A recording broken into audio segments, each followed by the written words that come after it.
खुलुमबाय लोगोफोर, दिनैनि गोदान रादाबाव नोंथांमोनखौ बरायबाय। नोंथांमोननि थाखाय गुसुं समनि गेजेराव लाबोबाय गोनांथार रादाब। अन्नानै रादाबखौ जोबजासे फारि नायलांदो। गिबि खौराङाव दङ, लता मंगेशकरखौ बालाजों महर एरखांदों। मिलौदो देंखोनि रानि लता मंगेशकरनि रुंसारि जानायखौ मान आरो सिबिनाय होनानै गेदेमा आइजोखौ गोसोखांना उड़िसा पुरीनि बालाहामानि महरबैगिरि सुदर्शन पटनायकआ बालाजों सावगारि एरखांना गेदेमा आइजोखौ बिदाय होदों। हादर अनफावरि बालाहामानि महरगिरि सुदर्शन पटनायकआ हादरनि मुलुगनि गेदेमा सुबुंफोरनि महरखौ एरखांना अरायमान होबोदों आरो सिबिबोदों। बे सावगारिया झारखन्डनि नङा, अदेबानि जोंनि BTRनि सिङावनो दंफांनि सायाव दोथाबनाय साइनबर्ड। बे साइनबर्डखौ आसाम सरकार आरो BTR सरकारनि फरेस्ट रिजार्भ उदालगुरि जिल्लानि धनस्री दैमायाव दोथाबना दोनदों। साइट फर आदिबासी लेन्ड, बेखौ आसाया दोथाबदों होनना मिथिदों। दा गेदेर सोंलु सिखारदों, आदिबासी आफादा बर'नि बा BTR हालामाव माबोरै बेबायदि साइनबर्ड लिरनो हाखो? बिनि सायाव BTR सरकार आरो हाग्रा बिफाननि एम रनजित बसुमतारिया मा राहा लागोन? रायजो राजाफ्रा नोजोर होदों।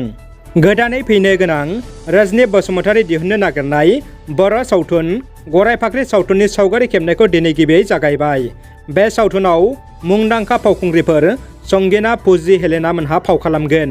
सावथुनखौ बिथोन होगोन राजा नार्जारिया। सावथुननि गिबि शुटखौ दिहुनगिरि रजनी बसुमतारिया समाजारि बिजोंनि गेजेरजों फोरमायथिदों। दानिया फैदो गुबुन मोनसे खौराङाव। गोजोनथाव खौरां, बिजित बसुमतारिनो बेस्ट चाइल्ड एक्टर बान्था।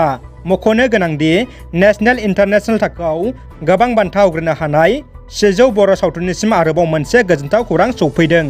सिजौ सावथुन दिहुनगिरि आरो बर' सावथुननि एक्टर अम प्रकाश केरकाटारिया मिथिहोयोदि सिजौ सावथुनाव उन्दै एक्टरनि फाव खालामनाय बिजित बसुमतारिनो माहारि खोलोबनि 12 Washington DC South Asian film फेस्टिभेलाव बेस्ट चाइल्ड एक्टर एवार्ड होदों। गुवाहाटी नलपारायाव हाग्रा बिफानजों होखारजानाय बर' नखरफोरनो गुवाहाटी बर' एस'सिएशना अनसुंथाइ हैदों। गुवाहाटीनि 45 बर' नखरखौ होरसांनाय दुखुनांथाव आरो लाजिनांथाव जाथायखौ नुनानै दाब दाब हालामाव थानाय मानिनां सांग्रां सोद्रोमाफ्रा एसे एनै अनसुंथाइ हरनानै मदद खालामदों। दुलाराय बर' फरायसा आफादनि आदब आरो गुन गोनां सोलोंथाइनि मावथांखिनि हाबाफारि बायदियै बिजनि दख'रा एबसुनि सिङाव थानाय अक्सिगुरि दालाय एबसु सिंनि UN एकाडेमि गोजौ फरायसालिनिफ्राय 2022 मायथाइयाव मेट्रिक आनजाद होनो गोनां फरायसाफोरजों जर'खा सावरायनाय जायो। अक्सिगुरि दालाय एबसुनि आफादगिरि सरजित बर'नि मेल दैदेननाय बे सावरायलायनाय हाबाफारियाव गाहाय आलासि महरै बाहागो लायो बिजनि दख'रा दुलाराय बर' फरायसा आफादनि लेङाइ गाहाय नेहाथारि मुर्सि सोरांसार दैमारि बिथाङा। दानिया फैदो जोबथा खौराङाव। अल इन्डियानि आनजादाव उथ्रिसारना गोग्गानाय लाबोदों क'क्राझार जिल्ला श्रीरामपुरनि सासे लाइमोना। भारतनि गोजौ थाखोनि आनजाद नीट एग्जामाव उथ्रिसारना क'क्राझार जिल्लाजों लोगोसे ओनसोल आरो सानथालि माहारिनि देरगानाय लाबोदों। गसाइगाव महकुमानि सिङाव थानाय सानथालि कल'नि श्रीरामपुरनि थागिबि निक'लास मुर्मुनि फिसाज्ला रहन मुर्मुआ भारतीय नीट एग्जामाव उथ्रिसारना डिब्रुगड़ मेडिकेल कलेजाव डक्टर फरायनो खाबु मोननाया थारैनो जोबोद बाख्नायथाव आरो देरगाथावना। बिथांनि जाफुंसारनायखौ नखरनि सोद्रोमाफ्रा जोबोद गोजोननाय फोरमायदों। रादाबा एसेनोसै लोगोफोर। रादाबखौ जोबजासे नायनायनि थाखाय गासिनिसिमबो गोजोननाय बावहरबाय।